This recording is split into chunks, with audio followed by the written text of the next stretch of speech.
ഞാൻ ആകെ മഹേഷിന്റെ പ്രതികാരത്തിൽ ഒന്ന് തേച്ചിട്ടുള്ളൂ. ആ തേപ്പ് ഇത്ര ഭയങ്കര ഹിറ്റായൊരു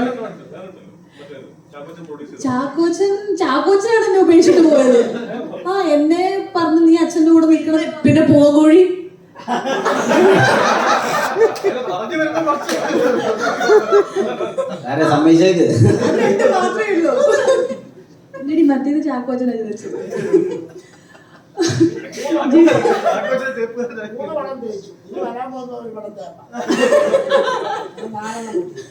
ഇല്ല, ജിസേട്ടൻ വിളിച്ചപ്പോ എന്തായാലും ഞാൻ തേപ്പ് പ്രതീക്ഷിച്ചില്ല. അത് മേ ബി ജിസേട്ടന്റെ ഈ ഫീൽ ഗുഡ് മൂവി മറ്റേതിനകത്ത് ഉണ്ടെന്ന് തോന്നല്ലോ, ശ്രുതി രാമചന്ദ്രൻ തേപ്പ് പ്രതീക്ഷിക്കണമായിരുന്നു. പക്ഷെ ഞാൻ പ്രതീക്ഷിച്ചില്ല. ഞാൻ എന്തോ വലുത് തന്നെയാണ് പ്രതീക്ഷിച്ചത്. പക്ഷെ എന്റെ ഭയങ്കര ആഗ്രഹമായിരുന്നു ജിസേട്ടന്റെ കൂടെ വർക്ക് ചെയ്യാന്നുള്ളത്. ഭയങ്കര ആഗ്രഹമായിരുന്നു. എപ്പോഴൊക്കെയോ പരസ്യമായും അല്ലാണ്ടും ഒക്കെ എന്നെ വിളിക്കണില്ലേ എന്ന് ഞാൻ ചോദിച്ചിട്ടുണ്ട് ജിസേട്ടൻ്റെ അടുത്ത്. കാരണം അദ്ദേഹത്തിന്റെ ചിത്രങ്ങൾ ഇഷ്ടമായതുകൊണ്ട് തന്നെ മേ ബി ഈ ഒരു ഫീൽ ഗുഡ് മൂവീസിന്റെ ഒരാളായതുകൊണ്ടായിരിക്കാം. പക്ഷേ ജിസേട്ടൻ എന്നെ വിളിച്ചത് ഇങ്ങനത്തെ ഒരു സസ്പെൻസ് ത്രില്ലറിലോട്ടായിരുന്നു. പക്ഷെ ക്യാരക്ടർ പറഞ്ഞപ്പോൾ തന്നെ ഒരുപാട് സീൻ വൈസ് നമ്മൾ നോക്കുവാണെങ്കിലൊന്നും ഒരുപാടില്ലെങ്കിൽ പോലും ഓക്കെ, എനിക്ക് കുറച്ച് പെർഫോം ചെയ്യാനുള്ള ഒരു ഏരിയ ഫീൽ ചെയ്തിരുന്നു. ഈ ഒരു ചിത്രത്തിന്റെ പാർട്ട് ആവാനായിട്ട് ഒരുപാട് ഇഷ്ടമായിട്ട് തന്നെയാണ് ചൂസ് ചെയ്തതും. അതുകൊണ്ട് തന്നെ ഈ ഒരു സന്തോഷം ഇപ്പം അനുഭവിക്കാൻ പറ്റും. ഈ കാലിനൊക്കെ പരിക്ക് പറ്റിയ കഥാപാത്രങ്ങളൊക്കെ ചില സിനിമകളിൽ ചെയ്തത് കുറച്ച് കൂടിപ്പോയി കഴിഞ്ഞാൽ ഈ SMMD എന്നൊക്കെ പറഞ്ഞിട്ട് ഫേസ്ബുക്കിൽ ഗ്രൂപ്പുകളുണ്ട്, അവര് ട്രോളിക്കൊല്ലും. അപ്പൊ അങ്ങനെ എന്തെങ്കിലും പറഞ്ഞിരുന്നോ ജിസ്റ്റേക്ക്? ഇത് ഓവറാക്കി ചെയ്യണ്ട. ജിസ്റ്റേട്ടൻ പറഞ്ഞൊരു കാര്യം, ഈ വീൽ ചെയർ ഇങ്ങനെ പരിക്ക് പറ്റി എന്നും പറഞ്ഞുകൊണ്ട് ഭീകരമായിട്ട് അങ്ങ് ഇരുന്ന് പോയ, അല്ലെങ്കിൽ വീൽ ചെയറിൽ നടക്കുന്ന, അല്ലെങ്കിൽ ഈ വാക്കിംഗ് സ്റ്റിക്കും അങ്ങനത്തെ സംഭവങ്ങളൊക്കെ വെച്ചിട്ട് അത്രയും ഒരു ദയനീയതയിലേക്ക് നമുക്ക് പോകണ്ട, ഒന്ന് മിനിമലായിട്ട് പിടിച്ചാൽ മതി എന്നുള്ളൊരു കാര്യം പറഞ്ഞിട്ടുണ്ടായിരുന്നു. അപ്പൊ ഞാനിങ്ങനെ ഓർക്കായിരുന്നു, മിനിമൽ ആവുകയും വേണം, എന്നാൽ നമ്മുടെ ഒരു ഡിഫിക്കൽട്ടി കാണിക്കുകയും വേണം. അപ്പൊ എന്താ ചെയ്യാന്നൊക്കെ ഉള്ളത് ഞാനും ഇങ്ങനെ ഇരുന്ന് ആലോചിച്ചു. അപ്പൊ എനിക്കൊരു ഫ്രണ്ട് ഉണ്ട്, ഒരു ഡോക്ടർ.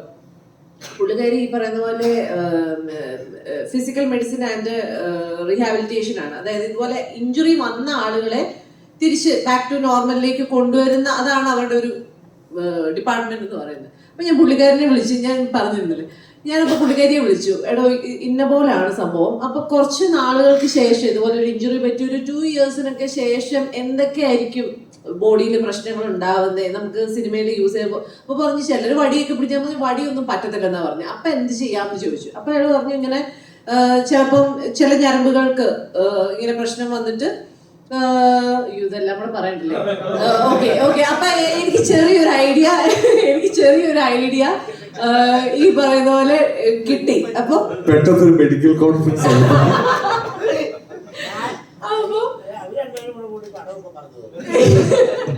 ഇല്ല ഞാൻ നിർത്തി, പെട്ടെന്ന് എനിക്ക് ബോധം വന്നു. ഓക്കെ, അപ്പൊ ഞങ്ങളിങ്ങനെ സംസാരിച്ചിട്ട് ജിസ്റ്റേട്ടന് എന്തൊക്കെയാണോ ആവശ്യമുള്ളത് അതിലേക്ക് എങ്ങനെ കൊണ്ടുവരാം എന്നുള്ള ചെറിയൊരു ഡിസ്കഷൻ നടത്തി. ഞാനപ്പോ ജിസ്റ്റേട്ടനൊന്ന് ചെയ്ത് കാണിച്ചു, നമുക്ക് ഇങ്ങനെ എന്തെങ്കിലും ചെയ്താൽ മതിയോ, ഞാൻ ഇങ്ങനെ ചോദിച്ചു എന്നൊക്കെ പറഞ്ഞപ്പോ ഇത് നമുക്ക് മതി എന്ന് പറഞ്ഞു. അപ്പൊ അങ്ങനെ ഒരു ചെറിയൊരു ഡിസ്കഷൻ ഒക്കെ ഇതിന്റെ ബാക്കിൽ നടത്തി നമ്മൾ തീരുമാനിച്ചതായിരുന്നു നമുക്ക് ഇങ്ങനെ ചെയ്യാമെന്നുള്ളത്.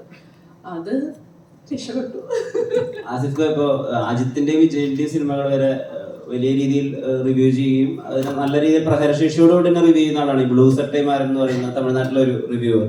അപ്പൊ അതിന് ആള് വളരെ ഭയങ്കര പോസിറ്റീവ് റിവ്യൂ ആണ് തലവന് കൊടുത്തിരിക്കുന്നത്. അപ്പൊ ഈ മഞ്ഞുമ്മലിന് ശേഷം ആസിഫ്ക്ക് അവിടെയും ഉണ്ട് പിടി അങ്ങനെ.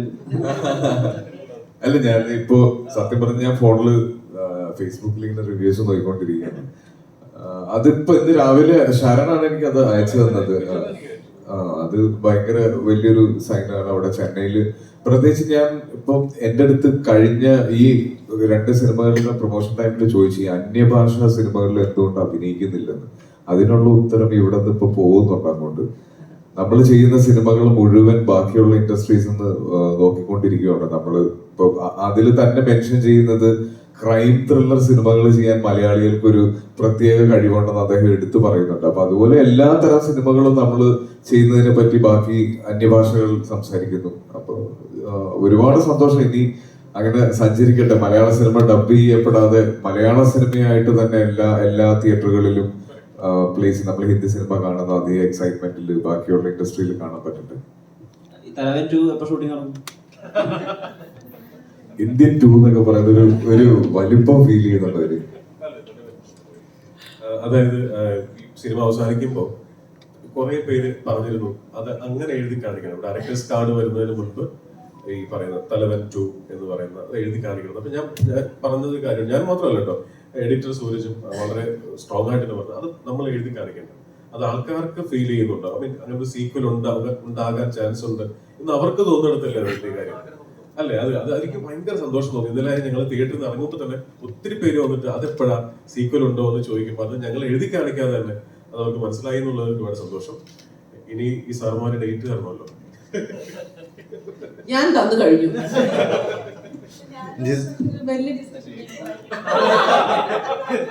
അല്ല സിനിമ കണ്ടവർക്ക് അനുവിന്റെ കാര്യത്തിൽ ഇവിടെ സാധാരണ ഇതില് അന്വേഷണാത്മക സിനിമകൾ വരുമ്പോൾ നോർമലി ആ ഒരു കഥയുടെ കൂടെ നമ്മളിപ്പം നായകനാണെങ്കിൽ നായകന്റെ അന്വേഷണത്തോടൊപ്പം നമ്മൾ പ്രേക്ഷകരും അന്വേഷണം തുടങ്ങും. അപ്പൊ ആ അന്വേഷണമൊക്കെ നമ്മൾ ഇപ്പം പല സമയത്തും ഈ ക്രൂവിനോട് ഈ പല സജഷൻസ് ഒക്കെ എടുത്ത് മുന്നോട്ട് പോകുന്നു. അപ്പൊ ശരിക്കും പറഞ്ഞാൽ ആ ഒരു എലമെന്റുകൾ പിടിച്ചെടുക്കുക എന്നുള്ള ഉദ്ദേശത്തോടെയാണോ അങ്ങനെ ചെയ്തത്? അതൊരു കഥ സാധാരണ ഇതിൽ ഒരു സ്ക്രിപ്റ്റ് റെഡി ആയി കഴിഞ്ഞാൽ പിന്നെ അതിനകത്ത് മാറ്റങ്ങൾ വരുത്താനോ അല്ലെങ്കിൽ അതിനകത്ത് ഡയറക്ടേഴ്സ് പൊതുവെ സമ്മതിക്കാം. മെയിൻ ആക്ടേഴ്സും ചിലപ്പോൾ സമ്മതിക്കാതിരിക്കും.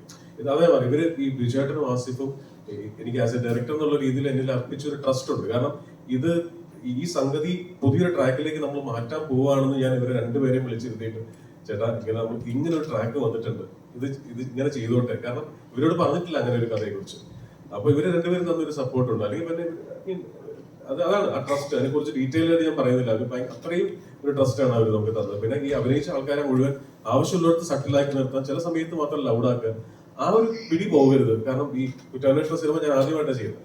അത് ചെയ്ത് തുടങ്ങിയപ്പോഴാണ് എനിക്ക് മനസ്സിലായത് ഇത് അങ്ങോട്ടോ ഇങ്ങോട്ടോ അല്പം മാറിയ ആൾക്കാർക്ക് ആളെ മനസ്സിലാകാനോ അല്ലെങ്കിൽ വേറെ രീതിയിൽ ചിന്തിച്ച് അങ്ങനെ പോകരുതല്ലോ. ആൾക്കാർ ഭയങ്കര ഫോക്കസ്ഡ് ആയിട്ട് പോയിക്കൊണ്ടിരിക്കണം. ഈവൺ ഇപ്പൊ ജാഫർക്കയുടെ ആ 2 സീൻ വരുമ്പോൾ പോലും ആൾക്കാർ മെയിൻ മൂലകഥയിൽ നിന്ന് പോകാൻ പാടില്ല. അതിനൊരു ആൻസർ ഉണ്ടാകണം. ബോധപൂർവ്വം എടുക്കുന്ന കാര്യങ്ങളാണ്.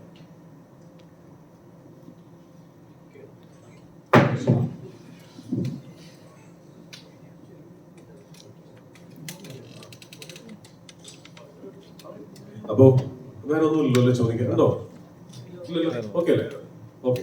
അപ്പോ ഒരുപാട് മനസ്സ് നിറഞ്ഞ സന്തോഷം ഞങ്ങളുടെ മുമ്പിലിരിക്കുന്ന നിങ്ങൾ ഓരോരുത്തരോടും ഇത് കണ്ടുകൊണ്ടിരിക്കുന്ന എന്താ പറയാ എണ്ണമില്ലാത്ത അത്രയും പ്രേക്ഷകരോടും ഒക്കെ ഞാൻ ആദ്യം പറഞ്ഞ പോലെ തന്നെ ഈ സിനിമ കാണാൻ ഫസ്റ്റ് ഡേ തിയേറ്ററിലേക്ക് മഴയൊക്കെ അതിജീവിച്ച് വന്നതിലും മനസ്സ് നിറഞ്ഞ റിവ്യൂസ് ഇട്ടതിലും ഓണസ്റ്റ്ലി ഞങ്ങൾക്ക് മെസ്സേജ് അയച്ച് വിളിച്ചു പറഞ്ഞ് ഒരു സിനിമ എഴുതാൻ പേനയെടുത്ത് ആദ്യത്തെ വാചകം എഴുതുമ്പോൾ മുതലുള്ള നമ്മുടെ സ്വപ്നമാണ് ഈ റെസ്പോൺസ് എന്ന് പറയുന്നത്. ഇതിനപ്പുറം വേറൊരു സന്തോഷമില്ല. ഒരു ഫിലിം മേക്കറെ സംബന്ധിച്ചിടത്തോളം സിനിമ ഉപജീവന മാർഗമായിട്ടും പാഷനായിട്ടും കാണുന്ന ഒരാളെ സംബന്ധിച്ച് ഇതിനപ്പുറം വേറൊരു സ്വപ്നമില്ലാവും. അപ്പോൾ അത് ഞങ്ങൾ എല്ലാവരും ഹൃദയത്തിൽ ഉൾക്കൊള്ളുന്നു. അതെന്നും നിങ്ങളോട് കടപ്പെട്ടവരായിരിക്കും.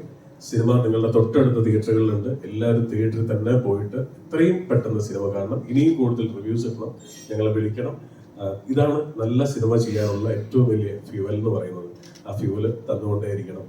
ഞങ്ങൾ കടപ്പെട്ടിരിക്കുന്നു. Full gratitude towards U. Thank you.